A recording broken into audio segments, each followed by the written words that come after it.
And before I talk about Coach Gibbs, I want to really give our thanks to Coach Vincent Brown, who did things the right way, such a classy person, led a values-driven program, and we certainly wish him the best in his future endeavors. So I've been here 122 days, but I know about running back you. Right? When we think about running back you, we know what the prolific offense was under Coach Gibbs. You know exactly what we're talking about, that produced so many memorable players, such as our NFL former All-Pro for the Chicago Bears, Tariq Cohen. I think Tariq is here. All right.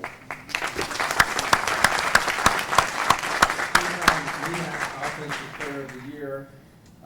We had Jermaine Martin, who is our all-time single-season record holder in touchdowns. Markel Cartwright, who was MVP of the 2017 Celebration Bowl, and the 2012 MEAC Offensive Player of the Year, Mike Mayhew. You've done a heck of a job in coaching up those players. Coach Gibbs had the good fortune to serve under some tremendous coaches and mentors, among them Coach Rod Broadway, right? You remember that name, right? There's so much about and also Sam Washington. So he's got that DNA, but also he's built his own path of success at Fort Valley State. And he's done all the things you need to do to be successful in this business. Hasn't taken any shortcuts. He's done it the right way. And just in the short time at Fort Valley State, a Division II school, the skills of leadership of people to go forward and play together are universal. When he was at Fort Valley State, the program amassed a 22-9 record. They were 17-6 in conference play. They secured a Florida Beach Bowl win last year. And so those first two seasons, those 8-win seasons, those were the first two back-to-back 8-win seasons since 2000, right? And the delta was this coach. A heck of a coaching job. Wins and losses matter in college football. We want to do everything with the standard of excellence. But this is a new day. We got NIL, we got the portal, we got incredible media focus. There's a lot of revenue and money involved. Players have opportunities that they never had before. So you know what's also important, it's not just the X and O's, but who you are as a person. Leadership has never been more important. Who can relate to players, who can motivate them, who can play together, where they can say, I want to run through a wall for this person. I want to be here. I think Coach Gibbs represents that. We had a chance to spend just a short time together yesterday afternoon, and just talking about his philosophy about football. Now, you know he's going to run the ball. And you know he's going to stop the run. We know that much. But he was just talking about his philosophy of how you prepare, how you practice, how you focus, how you do strength and conditioning. That's where you win. Because we know that these are lessons that we just don't have on the football field. These are lessons that these young men are taking into life. Resilience and grit and how to work together. And in my closing remarks, I'll say, you know, I am a fan of music. And I love jazz. I play a little jazz music. Jazz comes from the blues. And blues are very much a part of our culture and our history. There's a great blues song that I love. It's called I Go By Feel. And the songwriter for that was a young blues musician who was down in Mississippi, and he was at a show, and he saw someone, an older gentleman at the show, gathering up his things after the show, and knowing that this gentleman was blind. So he went over to offer a lending hand to this gentleman as he packed up his things. And this gentleman was in his 70s. And the gentleman said, look, I really appreciate you helping or wanting to help, But you see, I have not had sight for most of my life. I have spent all of these decades learning how to go by feel. The only way I know what's real is what I feel. So thank you, but I'd rather feel my way through this. And so when we're looking at leaders, we have data, we have statistics, we have experience, we have references, but you also have to go by feel. And that's how I work as well. In the short time that I've been around Coach Gibbs, I use that criterion.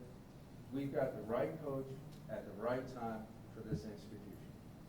So I look forward to welcoming Coach Gibbs.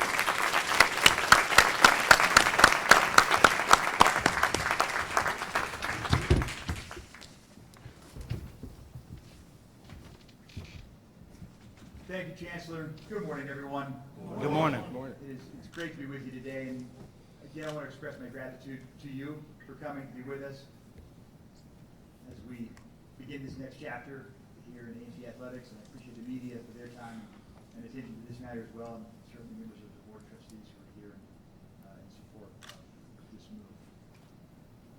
As Chancellor Martin suggested, I also want to begin my remarks by expressing my gratitude and appreciation to Coach Brown for his service as our football coach for the previous 2 years. He led a values-based program. It was all about helping young men become contributing members of their families in our communities.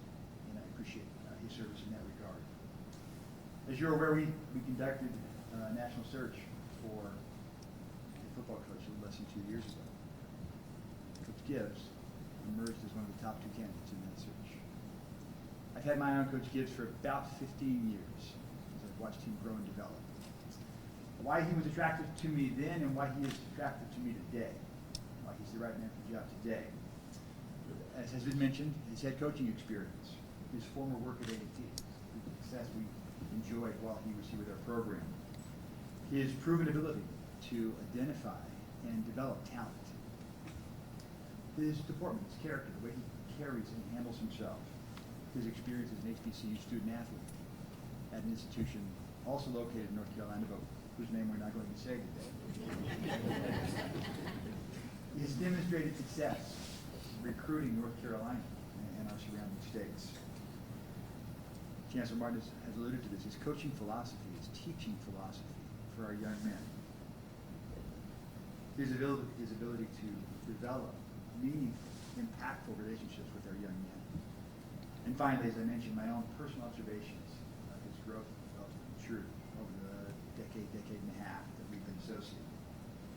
Now we are going to continue to build a values-based program of excellence here at A&T. Athletics plays a consequential role in that program, in that future.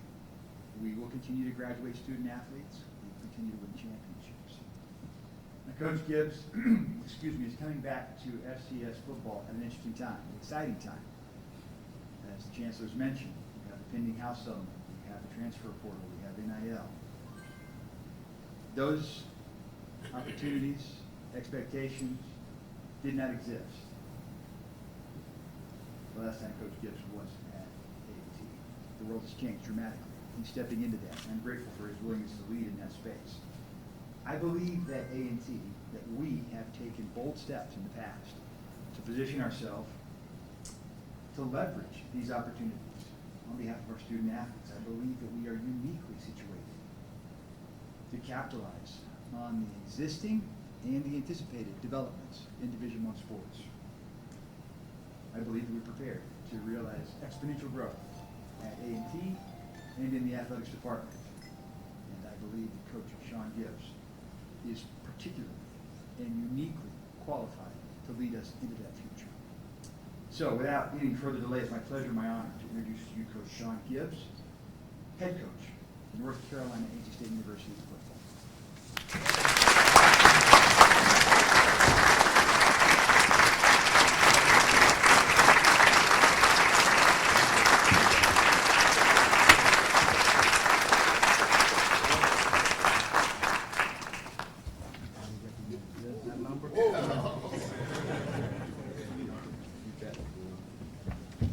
Good morning. Good morning. I'm not gonna put the hat on because we have a team where we don't wear hats in the building.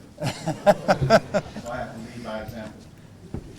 But first and foremost, I want to thank my Lord and Savior, Jesus Christ, for all that he has done for me and my family, and all that he will continue to do.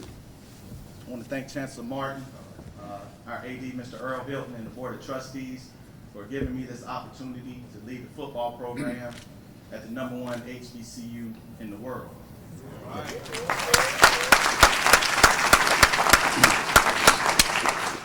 I want to thank my beautiful wife of 13 years, T, and my two sons, Tyler and SJ. Tyler's not here, but SJ's right there, for all the sacrifices that they've made and for understanding the sacrifices that this job requires. I want to thank my parents, starting with my mother, Nancy Poole, #1 for being a praying mother and for always lifting me up in prayer, but also for teaching me and showing me what a real work ethic looks like, and for being the most selfless person in the world. I want to thank my father, Stanley Gibbs Sr., for introducing me to the game of football at an early age, #1, and giving me the passion that I have for the game, but also for believing in me, and sometimes when I didn't even believe in myself, and for showing me what a real man is. I want to thank my siblings, my sister Stephanie, for being one of my biggest supporters and always having my back, and my older brother, Stanley Gibbs Jr., who we affectionately call Dude, for simply being my hero. I must take this time to thank all of the coaches that have impacted my life. I've had the privilege to play and work for some of the best men and coaches in the business. And I'm fortunate enough to still have a relationship with all of those guys. They're all still here with us, thank God. Starting with my high school coach, Coach Kenny Ford, my college coach, Hall of Famer, NFL Hall of Famer, Larry Little, the coach that gave me my start in this profession. In 2002, legendary coach, Coach Bill Hayes. I want to thank the coach that I have stole the most from, absolutely. And I know that I learned the most from. I worked for him for 14 years. Great man, great coach, Coach Rob Broadway. And last but not least, I want to thank the coach that coached me in college. And after college, I got a chance to be an assistant coach with him. And then I had the opportunity to work for him. Not only did he give me a lot of my confidence as a player, but he gave me a lot of my confidence as a coach. And he was the coach that pushed me to pursue becoming a head coach, and that's Coach Sam Washington. I want to say thank you to all those guys, and I love them. I'd like to take this time to thank Fort Valley State University, starting with the president, Dr. Paul Jones, all the athletic directors that I work for, Dr. Anthony Holloman, Dr. Renee Miles Payne. Is she still in here?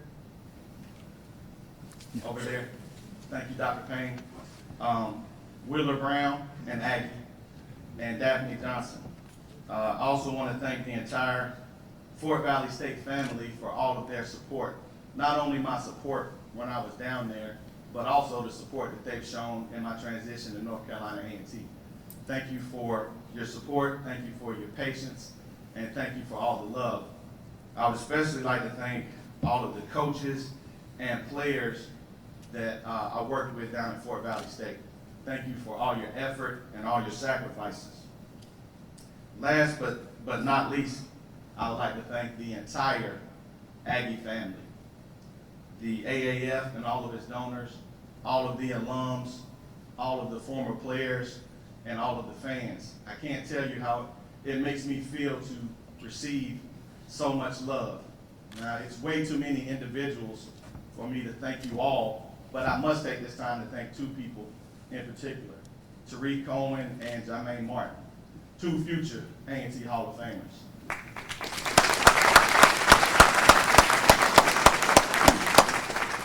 Tariq, I'd like to thank you for always having my back, calling me and lifting me up when I needed it, and most importantly, for always keeping it real with me. Thank you. Now, let's get down to some football. As a football coach, I have a purpose and I have a job. My purpose is to help these young men become better men. My purpose is to help these guys become great fathers, great husbands, and leaders in their community. My purpose is to help these guys graduate and become productive citizens. But I also want to make sure that these kids understand that Aggie Pride is not just something that you say. It's not just something that's in the locker room or in the dorm or hanging around campus.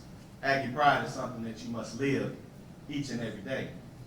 So my purpose is to make those guys understand that. I believe that in life, to be successful, you have to have your priorities in order. And in our program, our priorities are as such. Number one, God, first and foremost. Number two, your family. Number three, academic excellence. And then number four, football. We got to make sure that we keep our priorities in order, and we can't put anything before those four things. Like I said, teaching them about Aggie Pride. Aggie Pride is what's going to help these guys graduate. Aggie Pride is what's going to help these guys become great fathers, great husbands, and leaders in their community. Aggie Pride is what's going to help make those guys become great football players. And Aggie Pride is going to teach them to walk like, talk like, and act like a champion in everything that they do. That is my purpose.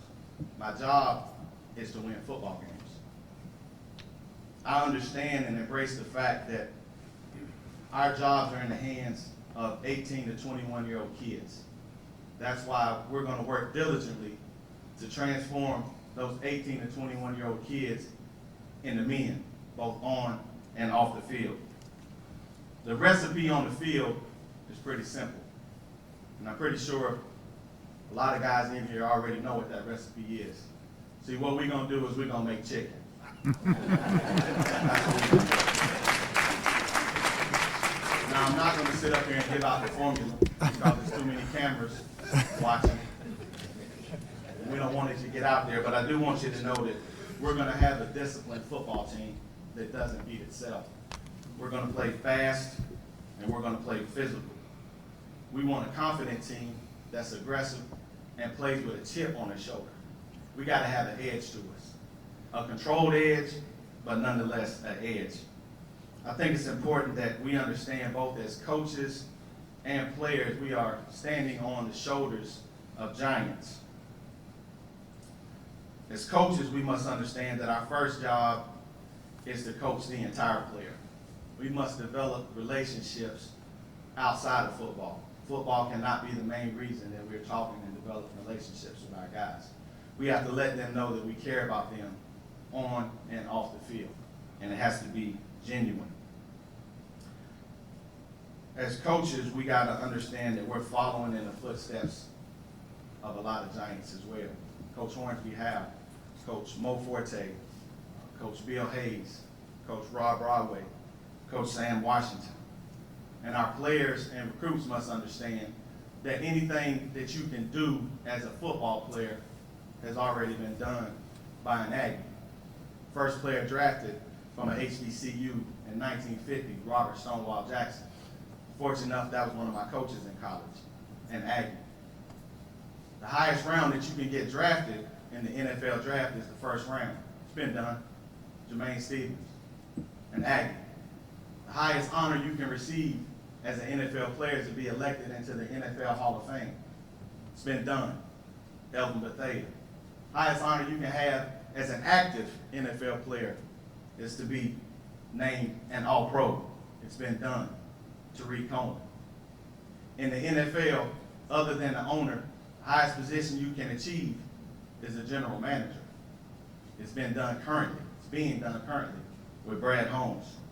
So anything that you can do it from right here at A&T.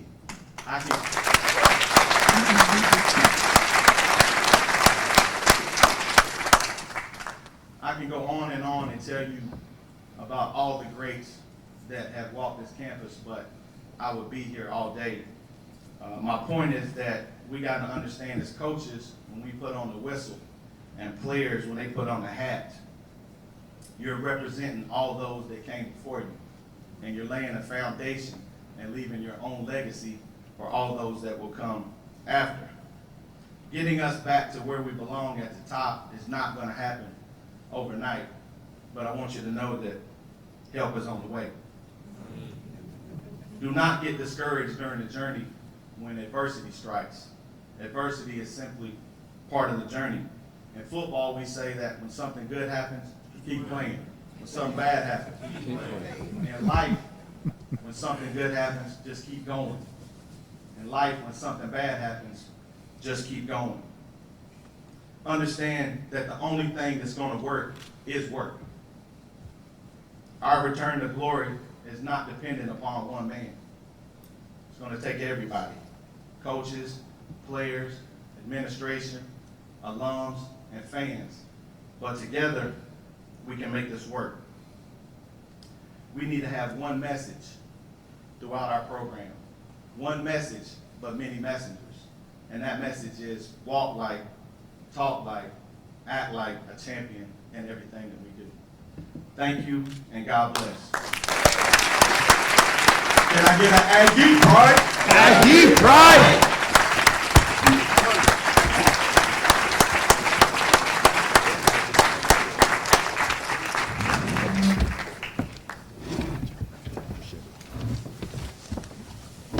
All right, we're going to take some time for some Q&A from our folks in the media. We'll pass around the microphone. If you have a question, just be patient so we can pass the microphone so that the folks watching online can hear your question. After we're done with the Q&A, we'll pull tortillas over here to the side for some separates with our TV media. So, questions?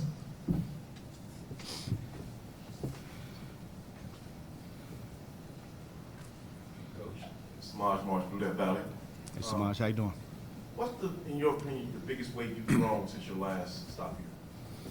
Well, anytime that you become a head coach, you understand that as an assistant coach, you really know nothing, right? You know nothing. So I think the biggest way that I've grown is in managing grown people. Can you hear? Oh, excuse me. Is in managing the coaches. I think that's a big part of it. You know, we have to get all the coaches on the same page. You got to have one message and many messages within the coaching staff. So just managing the grown people is how I've grown the most. Let me take some time too before I continue, because I also want to thank somebody that's here that I didn't thank in my speech, but that would be Tiffany Sykes. She was the AD at FAM, and she offered me a job, and things didn't work out. But like I told her before this started, look at God. It wasn't in the plans right there, but now look at God. Thank you so much, Tiffany.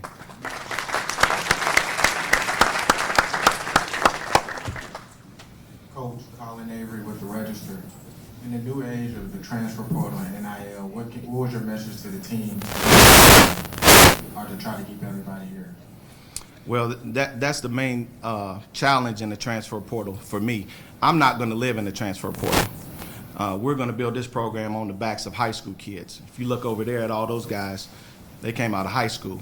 I think the transfers are needed. Sometimes you need somebody to plug and play.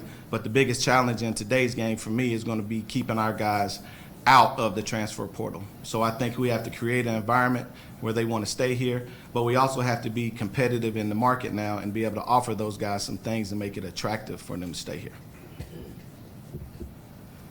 Stephen Gaither, HBCU Game Day. Coach Gibbs, North Carolina A&T played in CAA, haven't won a conference game yet.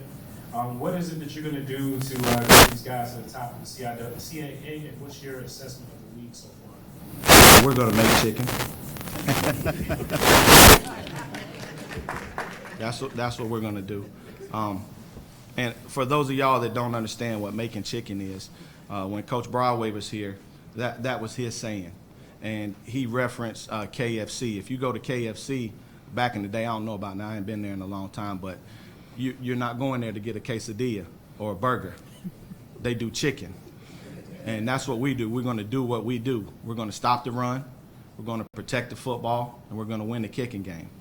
I know that the CAA is one of the premier conferences in FCS football, and we look forward to the challenge. But we're not going to back down from anybody. Coach, where the program is now, what made it right to come back to A&T at this moment? This is home for me. This is home. I did graduate from North Carolina Central, but I've spent the majority of my career here at North Carolina A&T. And the relationships that I've made, I can't even tell you how much they mean to me. And this didn't just happen the whole time I was down at Fort Valley State. Where's Pete at? He's back there. I talk to Pete probably once or twice a month since I've been down there. So it's genuine. It's nothing fake here. It's real love. And that's what Aggie Pride is about, and that's what we're going to get it back to, a family atmosphere.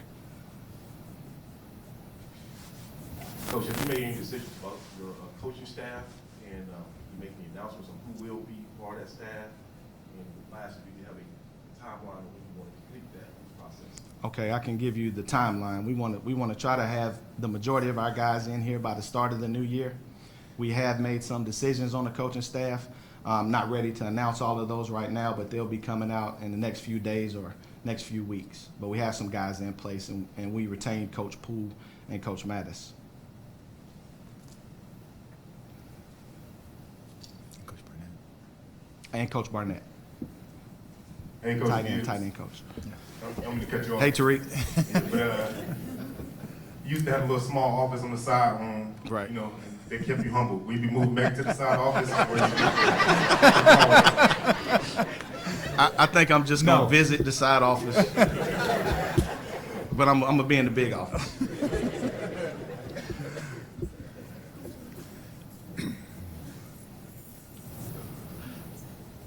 Thank you. Coach Gibbs, welcome back. My name is Billy Mills, class of '81. And I don't expect you to elaborate on my question, but I do expect you to give a yes or no response. I think that's about all you can do. And, you know, I've been on a 4-year journey, and some of these folks know this. I have lots of concerns about our football program. And my first question to you, it is a concern, yes or no. You know, our football budget, we're number one HBCU. We are proud of that. But our football budget is last in the CAA. It's last in the CAA. Of the 16 teams, now 14 with 2 of them leaving. And don't you think that is a bit of concern for you that our football budget, with all the resources that I think we have, is last? Is that a concern for you, yes or no? No. It's definitely something that we have to work on to improve, but I'm a product of black colleges. My entire career since 1993, I've been in nothing but black colleges, and we've always had to find a way to be great with less. Now, we're going to work to get everything that we need, but we're not going to make any excuses because we have way more than a lot of people have. So we're going to do the most with what we have. And the thing that I know that we can get is players like those guys over there. And that's what it's about. It's about players. I mean, I know the weight room and all the resources and the facilities, that's nice. But on Saturdays in the fall, it comes down to 11 people on the field playing football. And that's what we're going to do. We're going to go out and find the best football players that we can find, and then we're going to build from there.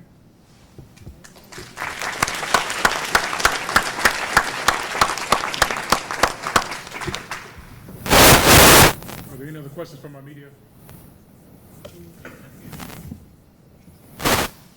Samaj.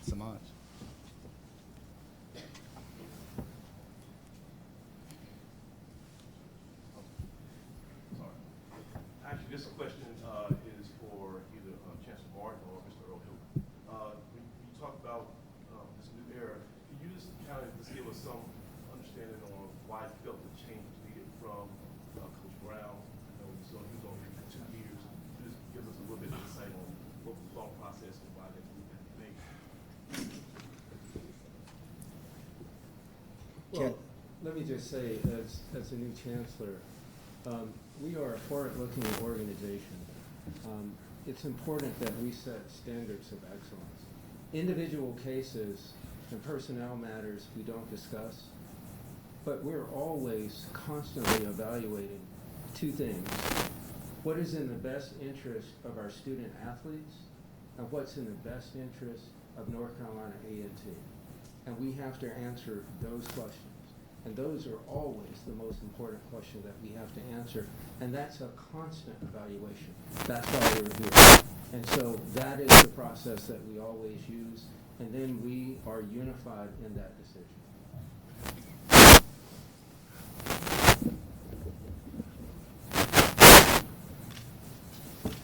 No, we're done. Thank everyone for coming out.